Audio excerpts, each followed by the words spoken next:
You know, sometimes the mainstream media just takes a concept that most people agree with, and then they run with it. But then they just keep running, they never stop. They just run to the extreme until there's social backlash or until people stop watching. An example of this was the whole LGBT rights issue. Like, yeah, giving us rights and everything, and kind of pushing this narrative that, well, nobody really cares about who you sleep with except a couple bad eggs, and society kind of made itself clear that it really just doesn't matter who you sleep with, which I think is good for the most part. But then they just kept on running with it. They added these acronyms to the already fine LGBT thing. It was LGBTQIAAP, and then it just went on, I guess, into infinity because gender is a spectrum, but in reality it's just XX and XY chromosomes. But eventually people kind of caught on to how stupid that was, and now only a bunch of idiots in society believe that stuff, and the mainstream media has kind of dropped that thing.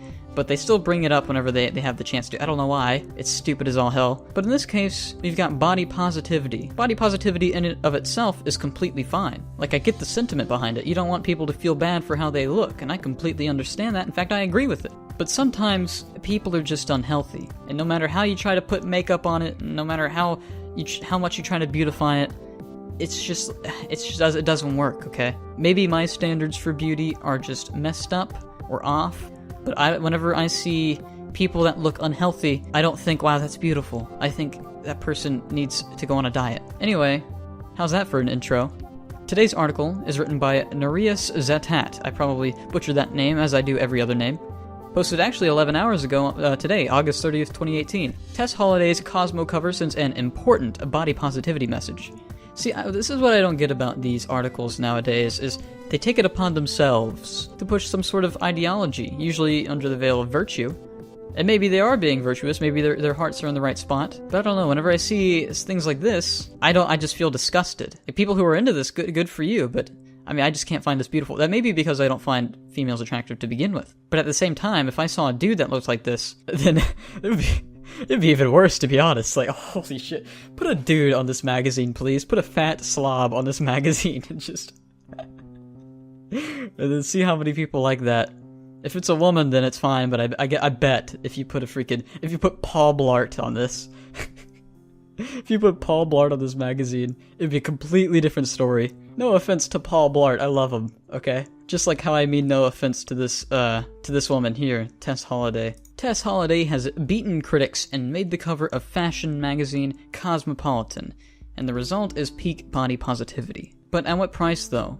Because now you're going to have a bunch of people thinking it's okay to be fat, when it, from a health standpoint, is not okay to be fat. It's objectively unhealthy. So yeah, you make this person feel good, you make fat people feel good, but again, at what cost? Whenever you're supporting the life choices they make, even though they're irresponsible ones, what's going to influence them to stop making those bad choices and become healthier people? Hopefully people who disagree with you.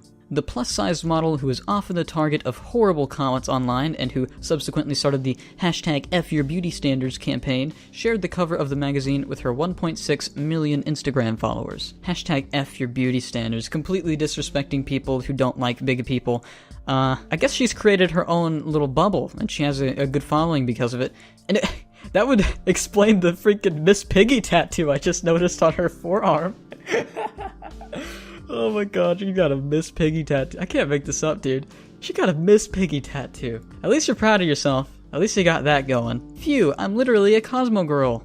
I can't believe I'm saying that. Thank you, #Cosmopolitan UK. If I saw a body like mine on this magazine when I was a young girl, it would have changed my life.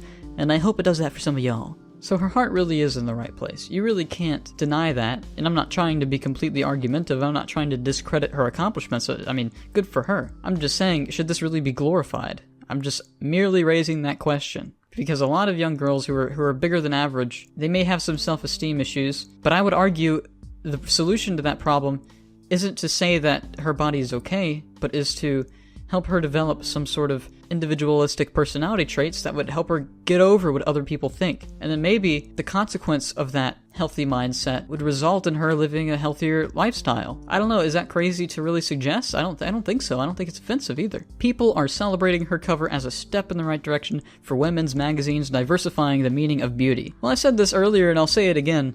Put freaking Fat Albert on the freaking cover of this, and you'll have a completely different story. Just a greasy-ass dude. Like, nobody's gonna be saying he's freaking beautiful, you know? They'll be like, oh, what a fat slob. But it's another man, he's just huge, doesn't even put work into his body. Because the stereotype for men is they are not self-conscious about their looks. So there really is a double standard here. Why does it have to be a step in the right direction for women's magazines, and not a step in the right direction for all magazines? Why can't a fat man be beautiful? If I see a magazine glorifying fat men, then whatever, I'll eat my words, I'll fucking fuck me, you know? But until then, I'm gonna call out this double standard, and even if that does happen, I'm still gonna say that's an unhealthy lifestyle, and that's an unhealthy bubble. Quote, you give me confidence. I always felt like I was never pretty because of my size, but I'm slowly starting to accept the size I am and love myself for it.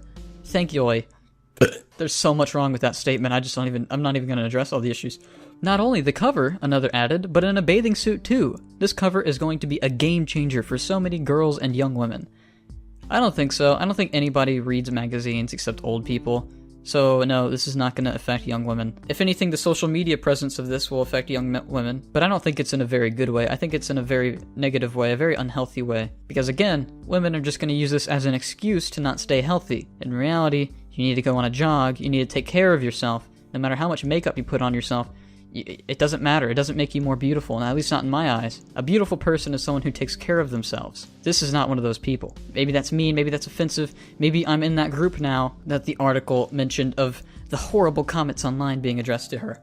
But I don't know. I'm kind of thinking now that the horrible comments aren't so horrible, and they're just opinions. I mean, unless you got stuff like, oh, you're so ugly, ugh. I mean, that's different. That's not even constructive criticism, that's just stupid. That's not very productive criticism at all. But, oh my god, okay. Why is she manspreading? This is outrageous. Ugh. Ew. I'm sorry, ew.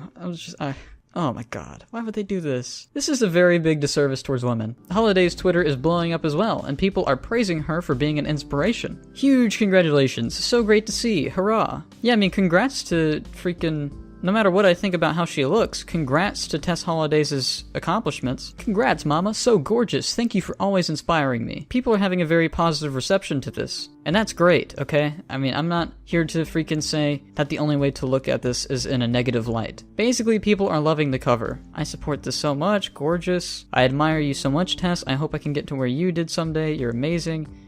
So yeah, this is exactly what I was afraid of, is people would get to where she is, and I think that's bad. I don't know, maybe that's just me. I doubt it's just me, because it's a logical conclusion to come to, but hey. But yeah, I don't know, maybe I'm in the minority here. I don't think this should be supported, but at the same time, I don't think people should be harassed based on their weight. I'm not sure how much I need to emphasize that. I'm sure she's a great person. I don't know anything about her. I just think, I don't know, me personally, her body just doesn't...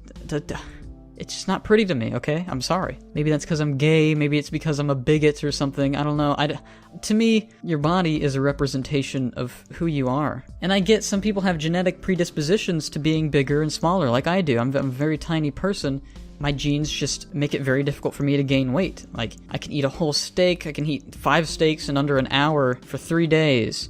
And I'll be exactly the same size because, well, the explanation I was given was because the energy from the protein exits my body in the form of heat. So maybe she has a genetic predisposition. I'm not trying to say she's a bad person because of how she looks. I think this concept needs to have a grain of salt because it's not beyond anybody to change their health. It's a responsibility, a personal responsibility. And I don't know why, but with all these left-wing articles, there seems to be a recurring theme of disregarding personal responsibility. And I don't think it's unfair to say that somebody who is vastly overweight is irresponsible. Unless you ask them about it and they say, well, it's a medical disorder I have, it's something I'm working on, it's something that I'm continuing to, it's a challenge for me. Then that's respectable as hell, you know? Like, these people were born into a body that is very challenging for them to live in. But some people, it's just irresponsible. So I don't know, I don't know if glorifying this is the best idea. Anyway, my name is Psychic Sploob.